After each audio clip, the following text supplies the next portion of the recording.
Hey everyone, this is Chris here with the Creative Legacy Agency. Thank you for coming to our channel today. What I'm actually going to be covering is something we call search engine optimization, as well as search engine marketing and copywriting. Mostly I'm going to go ahead and cover search engine optimization, which a lot of you know when you think about the words SEO, search engine optimization, you think about the first page of Google, organic placement on Google and how to get to the first page. Well, that's actually what I'm going to be covering today. I'm going to be covering some tips, some ideas, just a little bit of a description behind the back end of what exactly is SEO and how it works. So first and foremost, I want to talk about algorithms. Algorithms is pretty much the entire mathematical equation, the back end source code that search engine search for, and there's pretty much a database that it goes by, and typically that database is something by the way of the keyword phrases that it has. So pretty much like a database of Google has a bunch of keyword phrases, and it places everything behind those keyword phrases, and organically, say the more specific you are and you know who your prospect is,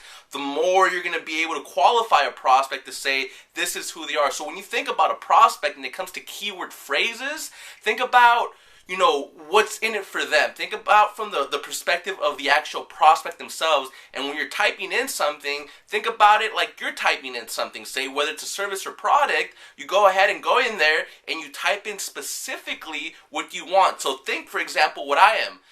Think about a consultant, a marketing consultant. Yeah, that's a little bit more specific, but think about the actual area that I cover. I'm based locally from Orange County, Los Angeles area, so I might want to cover something like Orange County-based marketing consultant or marketing consultant Orange County. Or I could also do social media specialist Orange County or social media specialist Los Angeles. So the more specific you are with your keywords, the more you're going to be able to target your demographic and your target audience to know exactly who they are. So that's one aspect of it. The other aspect of it is the actual spiders and robots that crawl into your, that's what they call them. They call them spiders and robots. They crawl into your search engine, to the search engines every single day, 365 days a day, a year, 24/7. And what they do is they actually crawl into the back end code every single day to look for relevancy, to look for fresh topics, to look for keyword phrases, to look for descriptions, to look for things that are ranked highly or have some sort of Google juice when it comes to these things. So when they crawl up your website every single day, they're crawling up the information to see if you're relevant to what these keyword phrases are. So that's one other aspect of things. The other aspect of things is your metadata. The metadata is the actual back-end data optimization. So think about it when you go on a search engine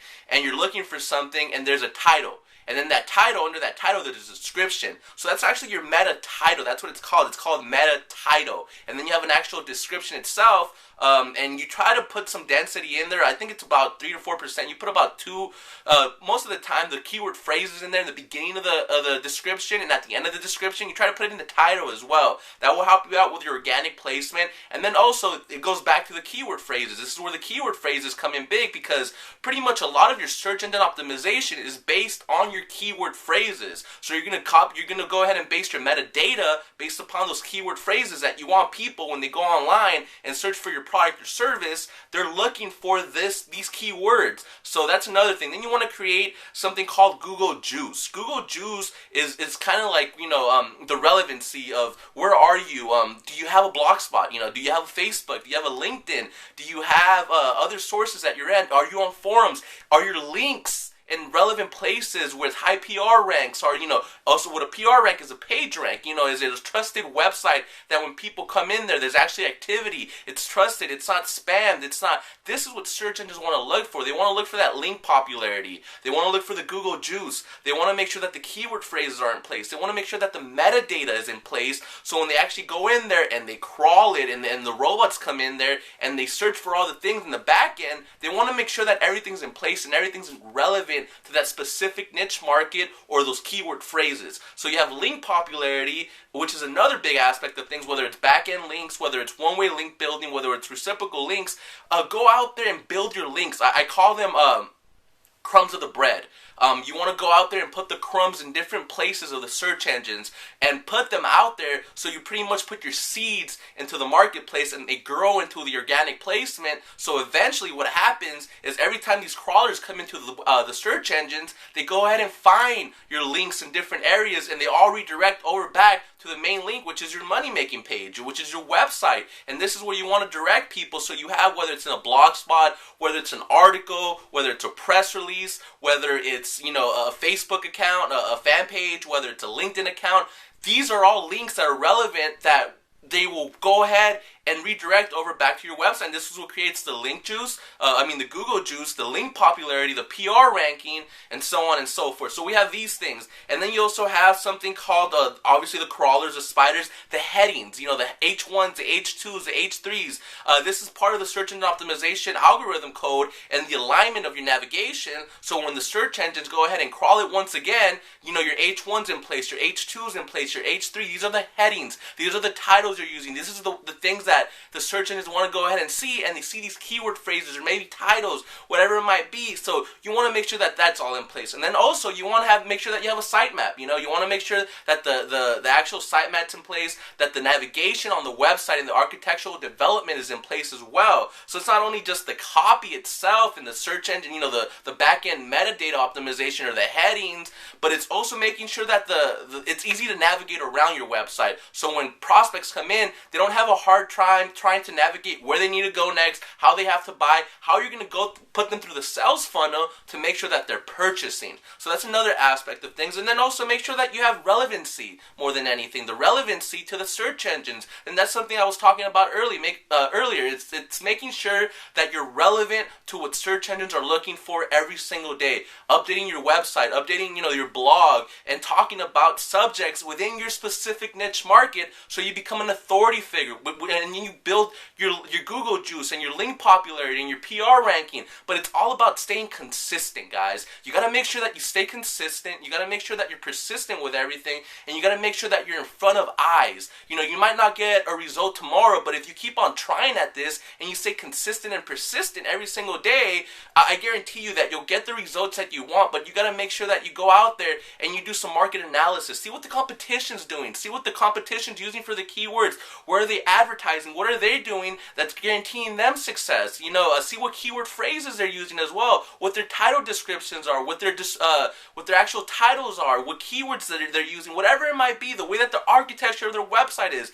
Make sure that you go out there and you see what the competition's doing.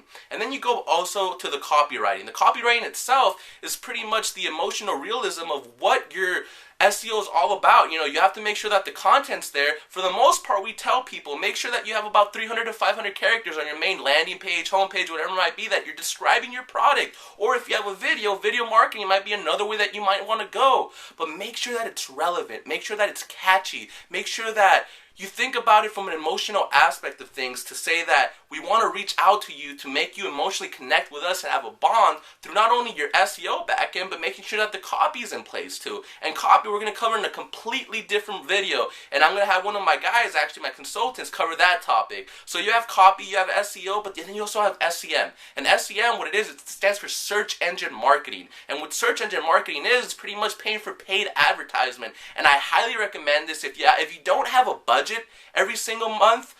Make sure that you have one. Make sure that you put aside every single month, even if it's a little bit of an investment. If you're on a shoestring, it doesn't matter. Have a budget for your search engine optimization, which becomes your search engine marketing. Whether it's paid advertisement through, pay-per-click, whether you're paying for third-party affiliations, whether it's link building, whatever it might be, directory submissions, article submissions, press releases, hiring a PR firm to write press releases for you.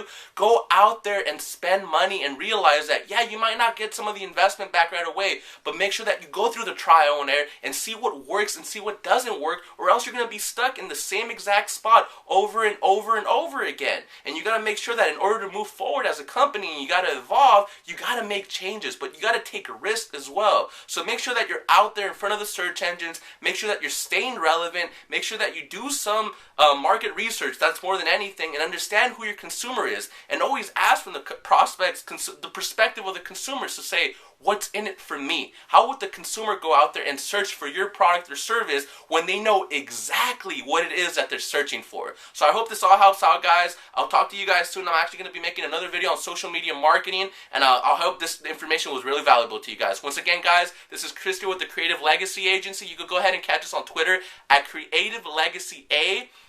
The actual LinkedIn as well, you could actually connect with us, and the LinkedIn's on the homepage, and that's the Creative Legacy Agency at gmail.com, and the Facebook, the exact same thing, Creative Legacy Agency. So once again, thank you guys, and I'll talk to you guys soon. Bye-bye.